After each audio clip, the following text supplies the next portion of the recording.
Hi, and a hearty welcome to part 2. As can be seen, I've made a start on checking and replacing defective components.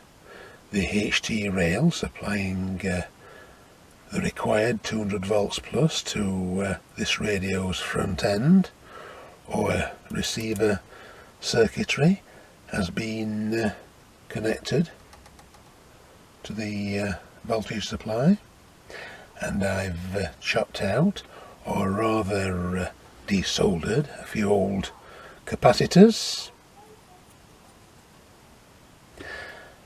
I don't check the values of those, especially wax coated paper and foil types that have a value reading over 1 nanofarad. I automatically replace those with polytypes. Now, I'm not implying capacitors valued under 1 nanofarad, wax coated or otherwise, do not become defective, because they do. Even mic capacitors, which are usually stable and reliable in their proper designated settings within a radio circuit, can also become defective. I only check those when I know I have to. Up to switching on my camera, I'd been in the process of checking this 330 ohm carbon composite V2 F17 cathode resistor. It's given a value reading of 512 ohms. Let's see, that's 70 plus 12, that's 82, so that's 182 ohms beyond its 330 ohms. Without doing long division on paper, I'd place the value of that resistor somewhere between 62 and 65% beyond its 330 ohms value. It will definitely be given the boot. A nice new shiny 330 ohms resistor will take its place. Rightio chaps, I'll be back shortly. Here on this circuit diagram, C4, which is a 10 nanofarad cathode bypass capacitor of V1 ECH35 frequency changer valve, has to be sheathed or insulated. That is what it says just here under capacitors. C4, 10 nanofarad tubular 350 volts working, formed by a wire and insulated sleeving. Now, I interpret that as the entire, or almost the entire, cathode bypass capacitor needs to be sheathed in metal. In other words, it needs to be shielded from external frequencies. Now, I have seen this type of shield arrangement in a few other radios in this part of their circuit. The original capacitor that was there is this one, a wax coated paper and film. The outer side of this has been covered in copper film and then coated with wax. It gives an ESR reading of about 17 ohms and a V loss of about 28 ohms by what I can remember. Right, what I've done here to this 10 nanofarad capacitor is construct a metal box out of tin plated mild steel and put the capacitor inside.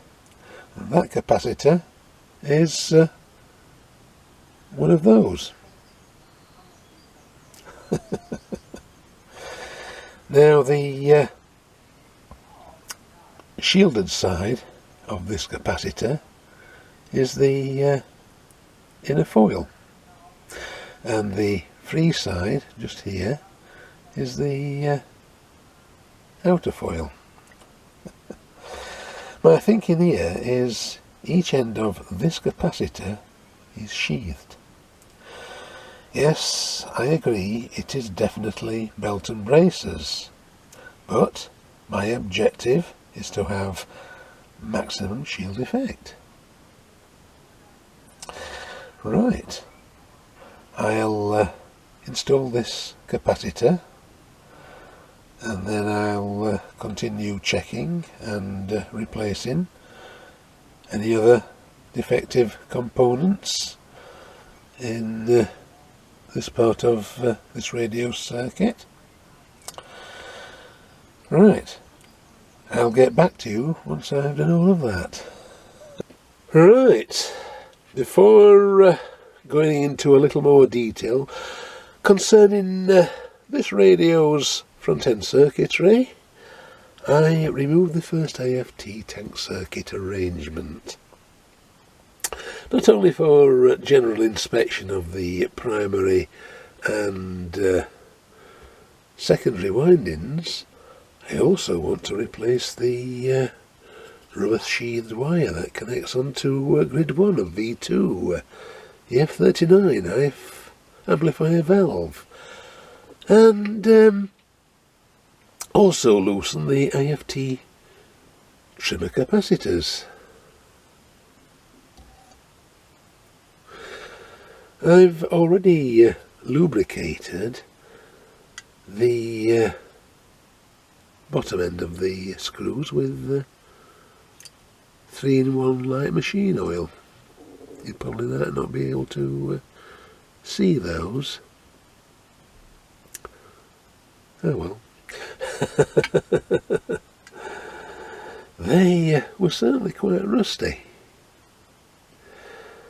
Now I'm fairly happy that they will rotate freely. I'll remove their old seal from the AFT capacitors so that I can do an IF alignment when the time comes. And I'll do similar treatment to IFT2 back when I've completed those two tasks. Whenever I'm cleaning a dial glass, I do so very gingerly. Wiping the print off the glass surface is one of the easiest things one can do on a vintage radio. Personally, I dislike cleaning dial glass almost as much as fitting drive cord. How our good friend Ron C says he loves fitting drive cord is most certainly beyond me, but that's another story. Some dial glass prints erase easier than others. Fortunately, this one was not one of the easier ones to erase, but that does not mean one is licensed to go mad with it. Oh no. Sooner or later, with rubbing, print will fade away. It's not always due to the age of the radio. It can also be the type of ink used in the screen printing process. Something to be aware of before cleaning takes place. One of my many small golden rules for radio surfacing is to look for printing codes, usually located on or close to the edge of the dial glass, the one on this dial glass is just here.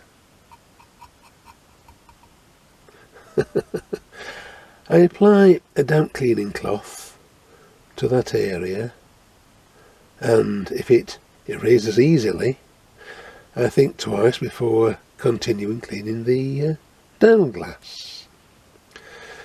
I've started scanning dirty dial glasses into the computer and going through the rather tedious task of cleaning them up via the latest edition of Paint Shop Pro. Once you have the final copy saved to stick, you can either use crafty computer paper to make your own version of the print, or post a copy with glass dimensions to a professional printing shop. It might not be cheap, but it is very likely worth the effort. Off camera, I'll now go on to reinstall this dial glass. Before I embark on that task, I'll say, always know when to stop when cleaning dial glass. Right, I'll now do what I intend to do. As usual, I'm getting ahead of myself. I'd forgot the dial cursor and the band switch pointer. Requires a blow over with spray paint.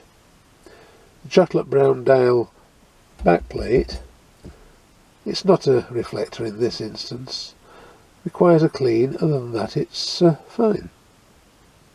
I've noticed there are no dial glass rubber shock absorbers. I have the material that will do fine for that job.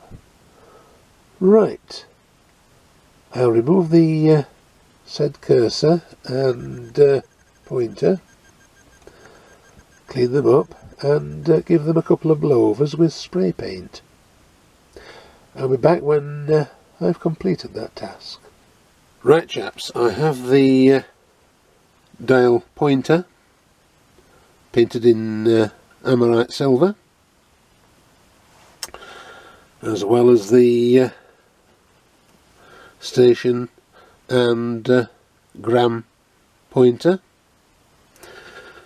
and the centre holding screw for the cursor. Right, I'll fit this into place.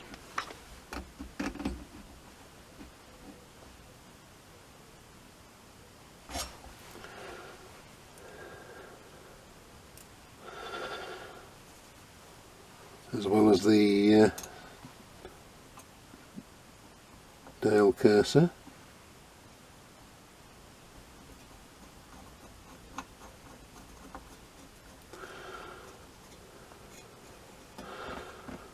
I've already cleaned up the dial backplate.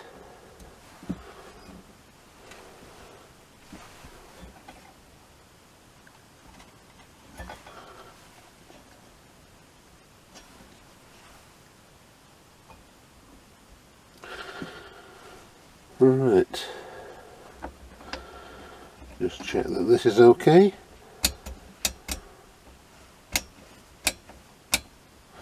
Yep.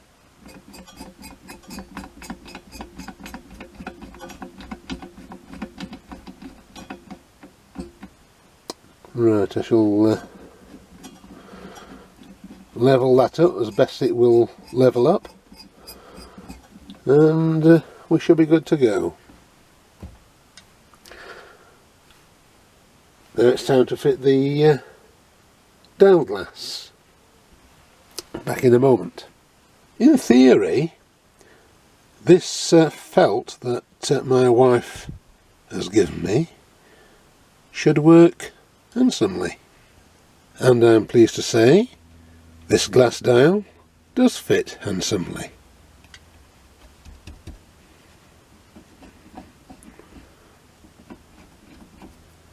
Yeah, excellent. With IFT1 rewiring complete, I moved over to IFT2. Starting from the top, I broke the capacitor's seals and put a spot of light machine oil onto the screw threads so as that they would rotate easier when I do the alignment a little later on. There were two 1 meg resistors just here on the circuit diagram. That is R14, that is a diode load resistor, and R15, the AGC line delay resistor. They were replaced, as well as a 100k, which is R8, also contained within the AFT canister, just here. It's pretty much covered with heat shrink tubing. That is the signal load resistor to these switches, which in turn goes through the coupling capacitor onto the volume control, through another coupling capacitor, and then up onto the control grid of V3 EBC 33 double diode triode valve. All those three resistors were replaced because they were reading far higher than I was prepared to tolerate. For some reason, I don't know why at present, but medium wave has stopped working.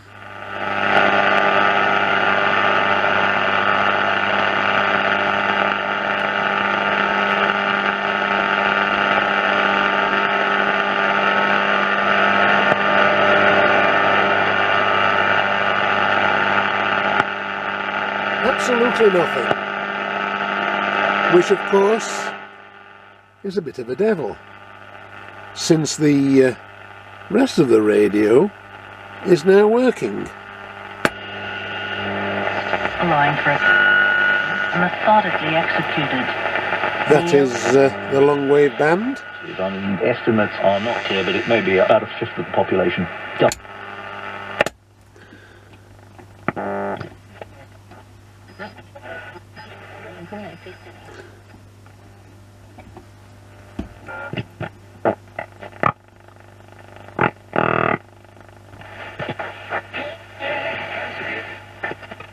And that of course is the shortwave band. Nicht mehr ein. Deshalb schlagen wir der Absolut. Right. I was about to begin an IF and oscillator alignment. Right.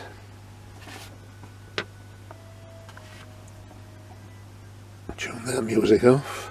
We don't want to copyright it. Right.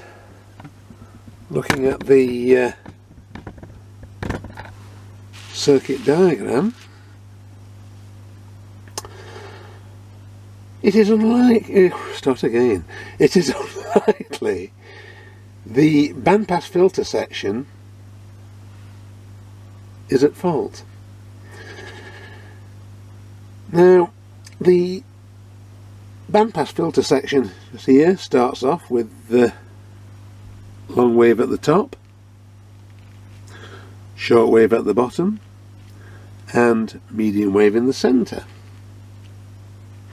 Now, it's highly unlikely that L2, L5 and T3 components are defective. Might the associated band switches be defective? Well, I can check them, but again, I'd say that's highly unlikely. Right, moving over to the local oscillator circuitry. Again, like the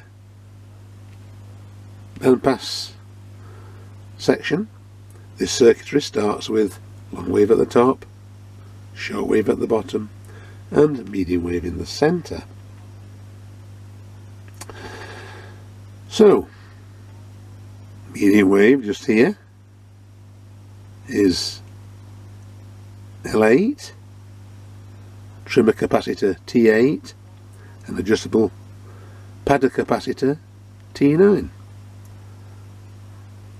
Could any one of those be defective? Well, yes, there is a distinct possibility they could be defective. So, what I will do, I will put L8 and trimmer capacitor T8 to one side, and I'll concentrate my attention on testing padder capacitor T9. I'll see if he's singing in tune. I'll quickly do that off camera. Okay chaps, the padder capacitor that is furthest away from the camera is T9, and that pertains to the medium wave band, and the padder capacitor that is closest to the camera is T7, and that pertains to the long wave band. Now, with the aid of test equipment that included an oscilloscope, VVM, and a signal generator, now when all of that lot was powered up and working on my bench, there was insufficient room for any camera work. I did some digging, and as a result I was very much unimpressed with the performance of adjustable padder capacitor T9.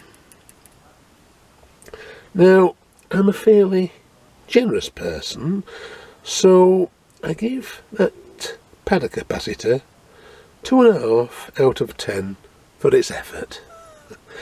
Right, I'll have that sucker out of there, and I'll do another frequency test, and then I'll strip it down.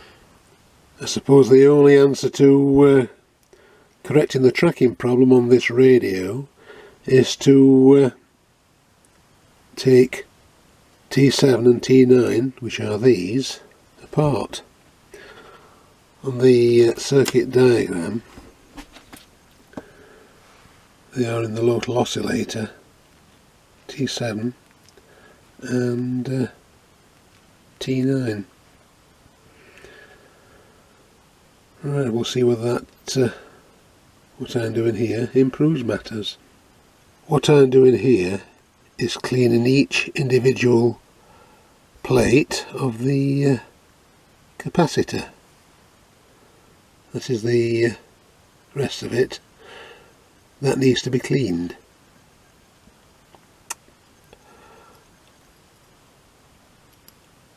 I haven't polished it up yet, I've just brassoed it.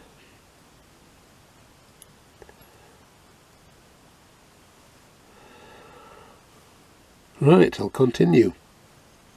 I'm cleaning each foil with brasso, and I'm cleaning the mica strip or film with isopropanol 90%. Hopefully that should improve matters.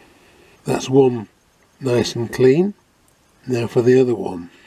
Yes, you clean them up so that you can almost see your face in them. Now that's done. All polished up and ready to be installed. Right, it has now come to that time when I do an IF and oscillator to dial alignments. My signal generator of choice on this occasion is the Advanced Electronics model E2, along with the Velleman model DVM 13 MFC2 high resolution frequency counter, and the Heathkit model 1M18U valve voltmeter. All three pieces of test equipment, along with the radio to be aligned, have been steadily warming up for almost 25 minutes. Right, I'll check the frequency to be injected into IF transformer 2, just here, or the IF transformer furthest away from the frequency changer, V1 ECH35. The intermediate frequency for this Raymond model F17 radio is 465 kilohertz or kilocycles, whichever one you prefer. My choice of alignment tool for adjustment on this radio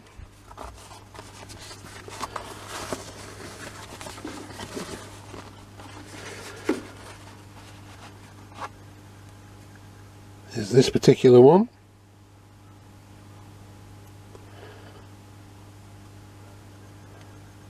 Yep, made in the good old USA.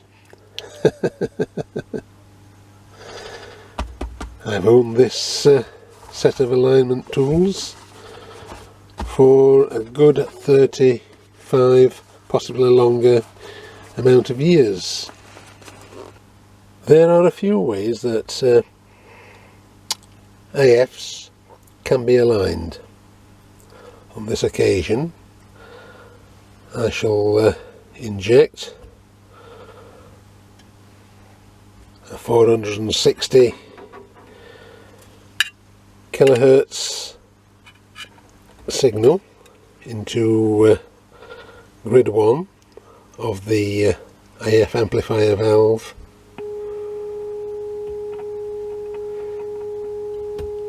EF39, and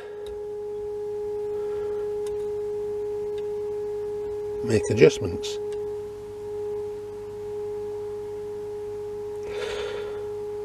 Right, I will position this camera onto the VVM so that you can see the needle and see where I've peaked it.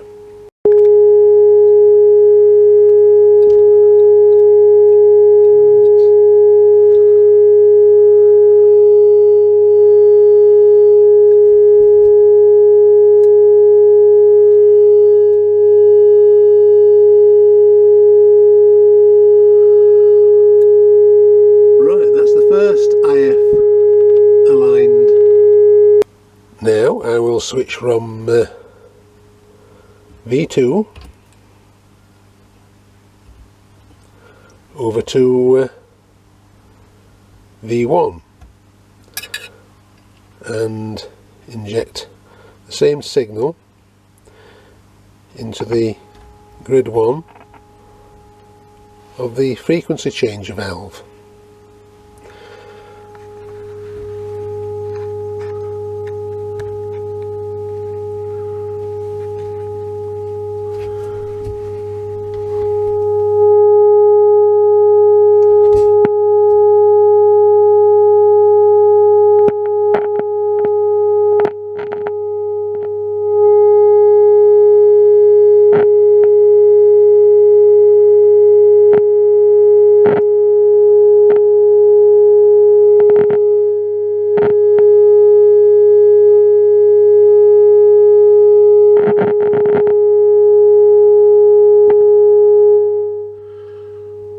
Right, that's that AFT transformer over and done with. I forgot to mention before doing the IF alignments that the tuning capacitor vanes should be fully meshed, which in this instance the tuning dial cursor is pointing at 550 kilohertz. The signal generator has now been switched on to B, which is 10 to 30 megahertz, because I need to inject a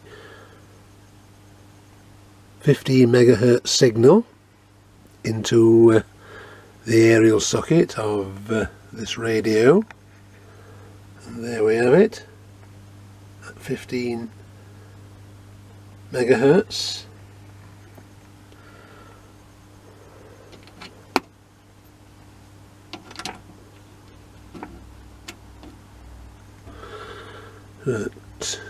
Switching on to the shortwave band.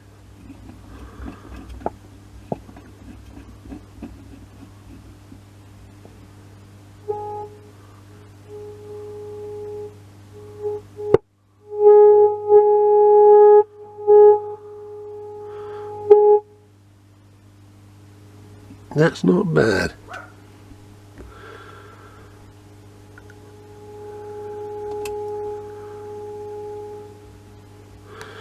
Right, the VVM.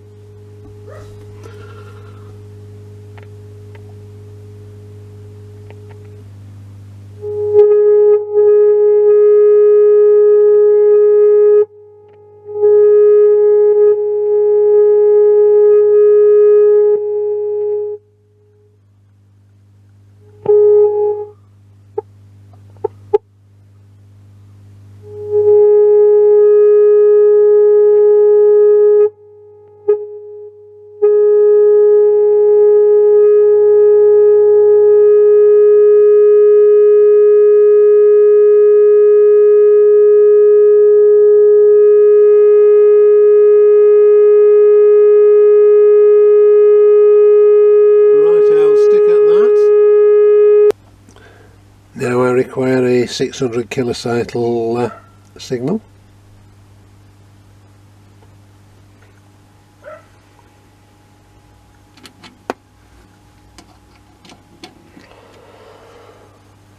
Tune on to the medium wave band, and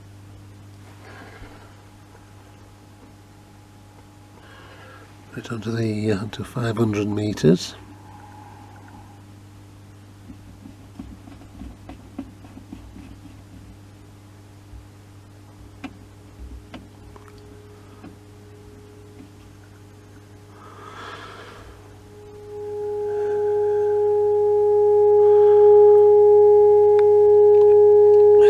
And adjust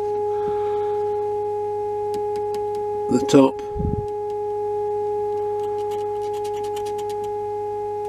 capacitor just here.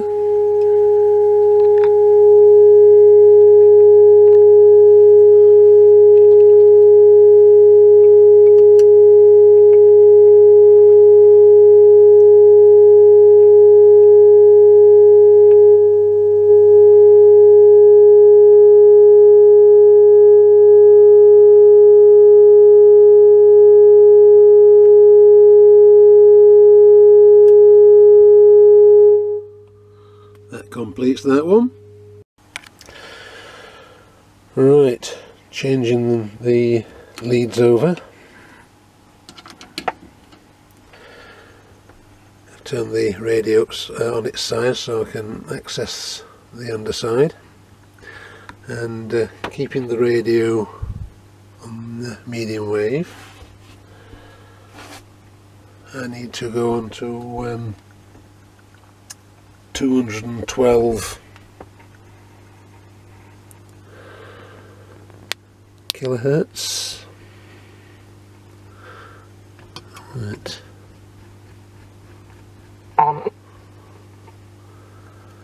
going to be roughly, see, yeah, roughly, oh,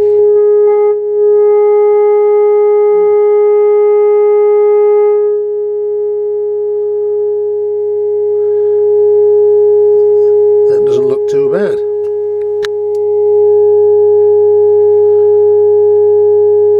I'll see if I can get a little bit better.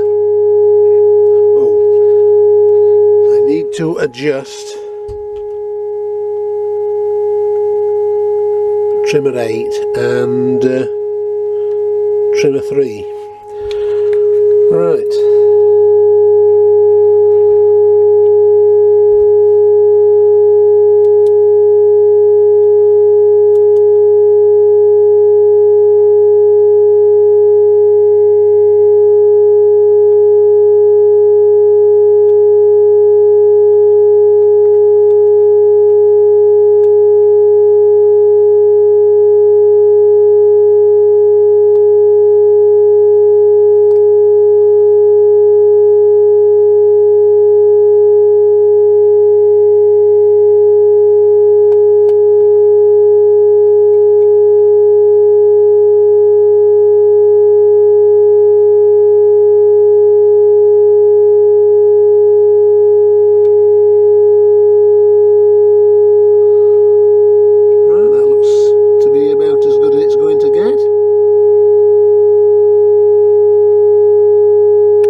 Next is required 165 kilohertz. Again, I'll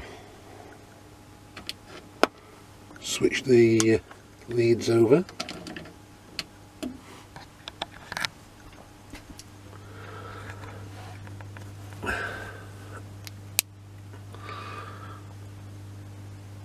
Switched onto the long wave band and put it onto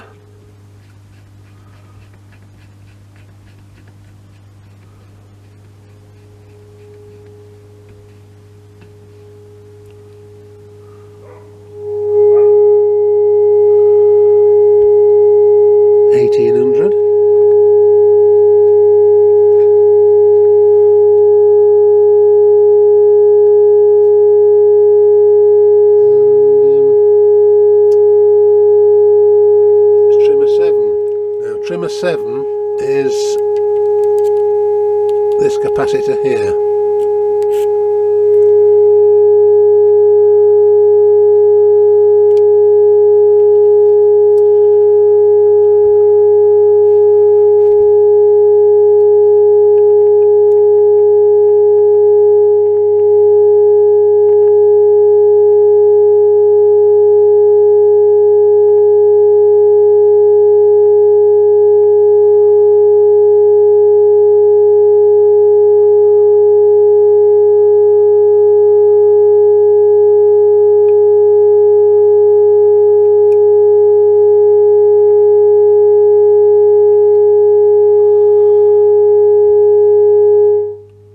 Right, that's as good as that one's going to get.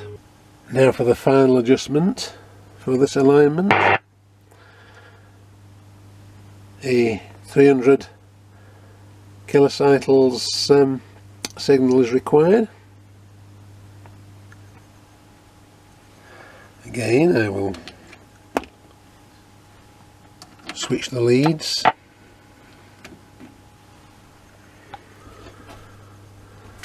Keeping the radio on the long wave band.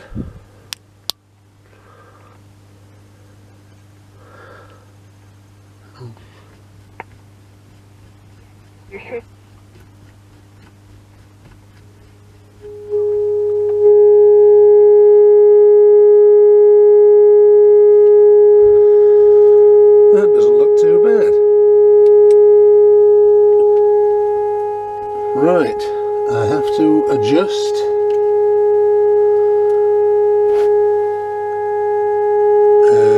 trimmer 6 and trimmer 2 down there at the bottom.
good as it's going to get. Right, that concludes the alignment for the IF and the oscillator of this Raymond radio. Right, we will see how good a job I've made of realigning this radio, keeping it on the medium wave band.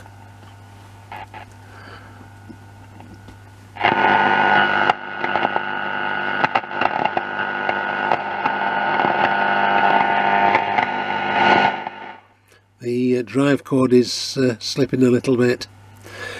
Oh dear. As most of you will know, I absolutely hate doing drive cords.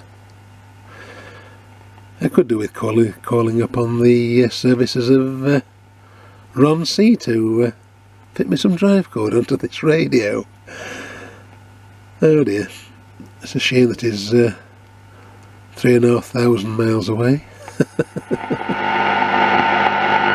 Head of Communications at the Irish Immigration Museum in Dublin, and I'm also joined by Pat. And saying, oh, these are things that she needs to watch. These are things that might make her vulnerable over this campaign.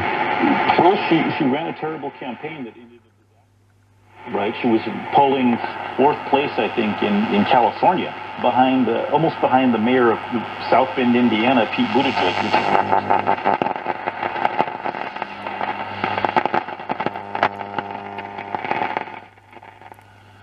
There's not a great deal on the long wave band these days. I wouldn't be surprised if it's made totally redundant sometime within the next 50 years. As I shall not be around by that time. Now onto the medium wave band. There's not a great deal on this side of the medium wave dial, as you will see. Will that challenge be increased by...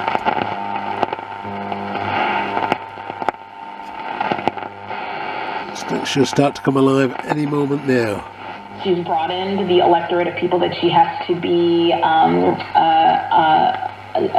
tied to, right? Like that she's going to be relying.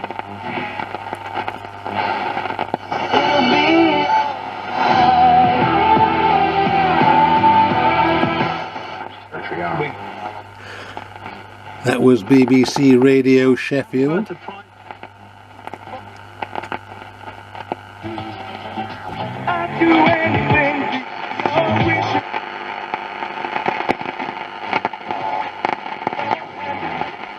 Now, very popular, more game, and it's on the way again after 6. Home time with Bush and Richie. Oops, now onto the shortwave band.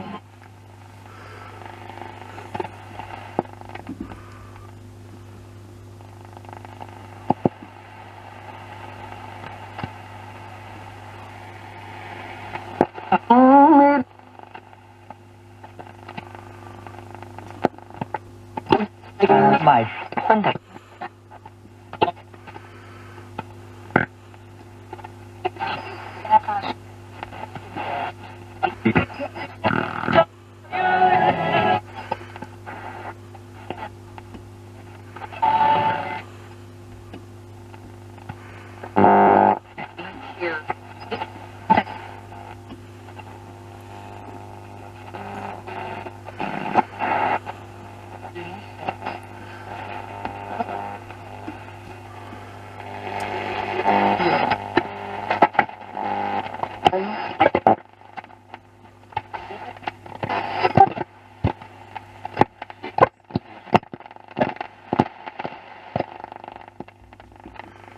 Right,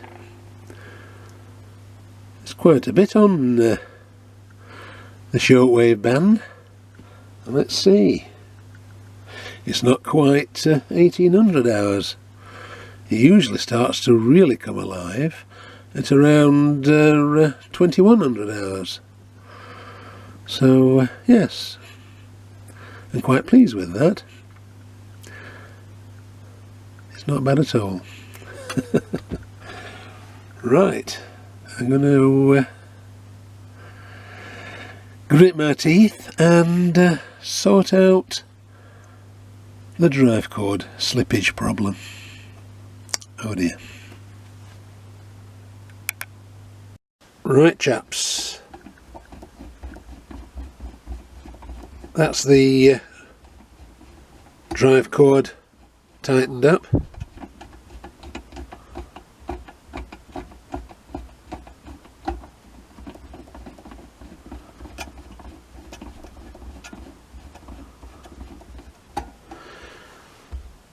Did I enjoy doing that job? No, I didn't. I absolutely hated it. Enough of my woes concerning drive cord. As can be seen, my darling wife has done a sterling job cleaning this radio's cabinet. She gets stuck in with a washball of warm water, mild detergents, old toothbrushes and cleaning cloths, and she does a far better cleaning job than I could only hope to do. Well done to her. She has also scraped the old paint off the louvers covering the front of the loudspeaker. Right, before I start the task of polishing this cabinet, there is one small but nonetheless important job left to do, and that is to apply a spot of Electrolube BLR red tamper evidence seal onto the screw adjustment heads and those underneath of the trimmer and padder capacitors I rotated when aligning this radio. It's very easy to do. All we do is just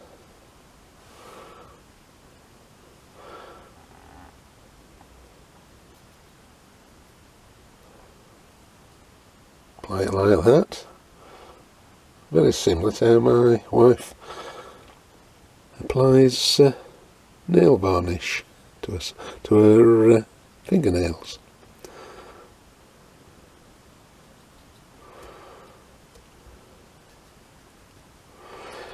Drop more.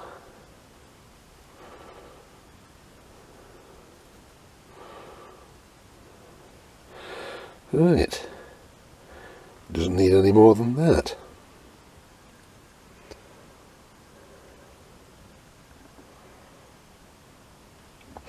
In fact, if anything, I've been a little bit liberal with the Electrolube.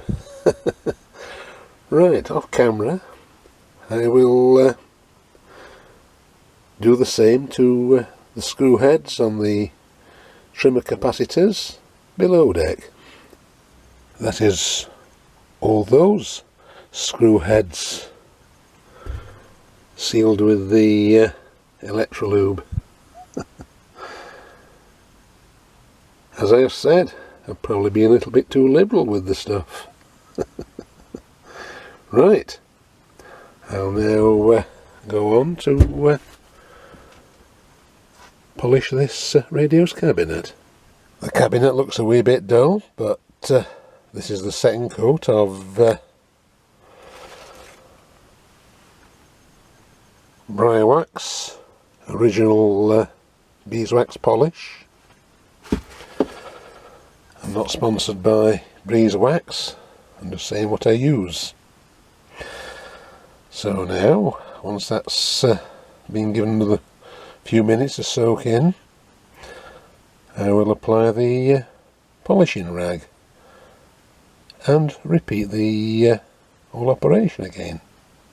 Excuse a few of my filthy paw marks, but This moulded cabinet has been given 5 coats of bry wax, as well as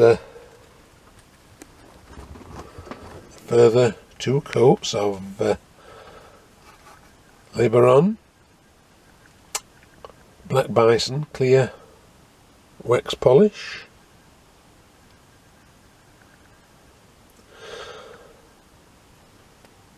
Like bry wax, I have no connection with Black Bison. They happen to be 2 brands, among others, of polish I use. Now I'll go on to refit the radio chassis into this cabinet. Once I've done that, I will return. Right chaps, here we go. I've been listening to the Test cricket on BBC Radio 4 between England and Pakistan. It's the second test. Pakistan set a good innings, England have bounced back, and now it's 102 for 2. This radio is now performing as good as it once did over 60 years ago. I'm talking about your dung ball. It's amazing. Shall we make... It is the long wave. As I've mentioned, there's not a great deal on long wave these days.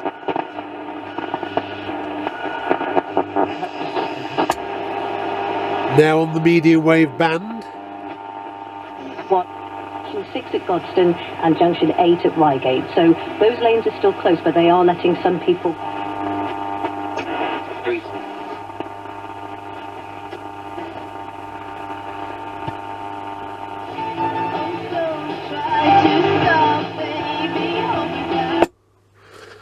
And then on to the short wave band.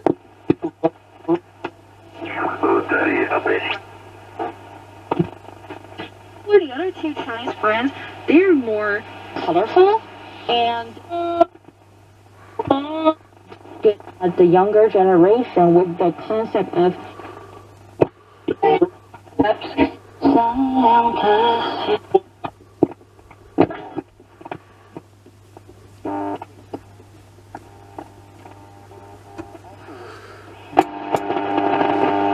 Put it back onto BBC Radio 4.